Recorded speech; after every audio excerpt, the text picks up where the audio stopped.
अस्सलाम वालेकुम दोस्तों, आप देख रहे हैं TR इन्फो। क्या आप जानते हैं डॉक्टर के मशवरे के बगैर एंटीबायोटिक्स का इस्तेमाल कैसे खतरनाक साबित हो सकता है। पाकिस्तान समेत दुनिया भर में अक्सर लोग डॉक्टर के मशवरे के बगैर दवाइयां लेना शुरू कर देते हैं। मिसाल के तौर पर अगर किसी को सर दर्द, पेट या जिस्म के किसी हिस्से में दर्द हो तो वो खुद ही फार्मेसी से दवाई खरीद कर खा लेते हैं। इन अद्वियात में सरफरस्त एंटीबायोटिक्स शामिल हैं, जिनको खुद से इस्तेमाल करते हुए इंसान को ये गुमान नहीं होता कि इसके क्या नुकसान। उज़मा शाहीन भी उन्हीं अफराद में शामिल हैं जो एक लंबे अरसे तक डॉक्टर के मशवरे के बगैर एंटीबायोटिक लेती रहीं। वो बताती हैं कि मुझे जब भी पेट का दर्द होता तो एंटीबायोटिक ले लेती और आराम आ जाता था, तो एक लंबे अरसे तक मैं इसी का इस्तेमाल करती रही। उज़मा ने बताया कि एक दिन जब उनको शदीद तकलीफ थी तो उन्होंने एंटीबायोटिक 4 घंटे में 2 बार इस्तेमाल कर ली। मुझे ऐसे लग रहा था कि मेरे जिस्म में कोई भी चीज़ असर नहीं कर रही। मैंने वो दिन इंतहाई तकलीफ में गुजारा। मुसलसल तकलीफ में रहने के बाद उज़मा जब डॉक्टर के पास पहुंची तो उन्हें डॉक्टर ने बताया कि मुसलसल खुद से एंटीबायोटिक लेने की वजह से उनके जिस्म में दवाई ने असर करना बंद कर दिया। मैं ये सुनकर हैरान रह गई क्योंकि मुझे इस कदर तकलीफ थी कि मुझसे बात भी नहीं हो रही थी।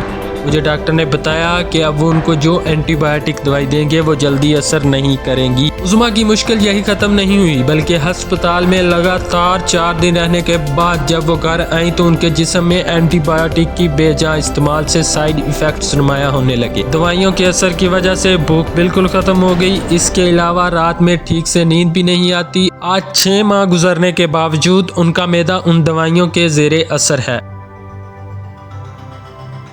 उज़मा जैसे न जाने कितने मरीज हैं जो ये जानते ही नहीं कि ज्यादा एंटीबायोटिक्स उन्हें नुकसान पहुंचा सकती हैं। ऐसे ही चंद अफराद से पूछा कि क्या वो एंटीबायोटिक खुद लेते हैं या डॉक्टर के मशवरे पर, तो उनमें से ज्यादातर लोगों ने बताया कि वो बुखार, गले में दर्द या दूसरे किसी वायरल इन्फेक्शन की सूरत में खुद से दवाई ले लेते हैं, जबकि ऐसे अफराद की तादाद कम थी जिन्होंने कहा कि वो खुद से कोई दवाई नहीं इस्तेमाल करते बल्कि डॉक्टर जो भी उनको बताते हैं उसकी बुनियाद पर दवाई लेते हैं। वैसे तो एंटीबायोटिक लोगों को तजवीज़ की जाने वाली सबसे आम दवाई है, लेकिन ये समझना ज़रूरी है कि एंटीबायोटिक्स वायरल फ्लो यानी नज़ला, ज़ुकाम, आम खांसी और बुखार में बिल्कुल काम नहीं करती। अगर किसी को ऐसे मसाइल हैं तो इसकी कोई भी वजह हो सकती है, जैसे कि वायरल इन्फेक्शन, फंगल इन्फेक्शन या कोई भी हार्मोनल वजह भी हो सकती है। तो ऐसे में जब मर्ज के लिए बैक्टीरिया जिम्मेदार ही नहीं तो एंटीबायोटिक कैसे काम करेगी। माहिरीन कहते हैं कि आप जितनी ज़्यादा एंटीबायोटिक इस्तेमाल करेंगे उतना ज्यादा बैक्टीरियाज में एंटी माइक्रोबियल रेजिस्टेंस पैदा होने के अमकान बढ़ जाते हैं। यानी वक्त के साथ साथ वो खुद में ऐसी तब्दीलियां पैदा कर लेते हैं कि इन पर अद्वियात का असर होना बंद हो जाता है और इन बैक्टीरियाज को ड्रग रेजिस्टेंट बैक्टीरिया कहते हैं। हमारे जिस्म में मौजूद बैक्टीरिया बदलता रहता है। अगर हम किसी ऐसी बीमारी में एंटीबायोटिक खाते हैं जिसमें उसको जरूरत ही नहीं, ऐसे में बैक्टीरिया खुद में तब्दीलियां लेकर आता है। फिर जब किसी बीमारी के लिए एंटीबायोटिक जरूरत है तो ऐसे में वो उस पर असर ही नहीं करती। ऐसे बहुत से केसेस आ रहे हैं जहां पर मरीजों पर एंटीबायोटिक असर ही नहीं कर रही होती। यानी अगर किसी को इन्फेक्शन हुआ है और उस वजह से उनको शदीद बुखार है तो ऐसे में महंगे से महंगे इंजेक्शन भी असर नहीं करते। इसकी वजह यह है कि उन मरीजों ने इतनी एंटीबायोटिक खाई होती है कि वो मज़ाहमत बन जाती है। एंटीबायोटिक डॉक्टर की जानिब से दी जाने वाली वो दवाई है जो सबसे ज्यादा दी जाती है। तो इस बारे में माहिरीन कहते हैं कि डॉक्टर्स पर काम का इस कदर बोझ होता है कि वो भी हर मरीज की मुकम्मल जांच किए बगैर ही एंटीबायोटिक्स दे देते हैं। डॉक्टर्स को अब बहुत सोचने के बाद मरीजों को दवाई देनी चाहिए। जब मरीज को ऐसा इन्फेक्शन हो कि बुखार 103 या 4 तक पहुंच जाए और ये बात लैब टेस्ट से तस्दीक शुदा हो तो ऐसी सूरत में एंटीबायोटिक देना चाहिए। मेडिकल जर्नल लैंसेट के मुताबिक सिर्फ सन 2019 में दुनिया भर में 12,70,000 से ज्यादा लोगों की अमवात ऐसे इन्फेक्शन से हुई, जिसकी वजह से ड्रग रेजिस्टेंट बैक्टीरिया थे, यानी ऐसे बैक्टीरिया जिन पर दवाइयों का असर नहीं हुआ। डॉक्टर तारक मशवरा देते हैं कि आपके डॉक्टर सिर्फ इस वक्त एंटीबायोटिक्स तजवीज़ करेंगे जब आपको इनकी ज़रूरत होगी। मिसाल के तौर पर गुर्दे के इन्फेक्शन या नमूनिया के लिए अगर आपको एंटीबायोटिक्स दी गई है तो बराए करम इन्हें हिदायत के मुताबिक इस्तेमाल करें। इस बात को यकीनी बनाएं कि आप कोर्स मुकम्मल करें। इन्हें मुस्तकबिल के इस्तेमाल के लिए महफूज ना करें। ये ज़रूरी है कि हम एंटीबायोटिक्स को सही तरीके से, सही खुराक, सही मुद्दत के लिए सही वक्त पर इस्तेमाल करें। Thanks for watching. अल्लाह हाफिज़।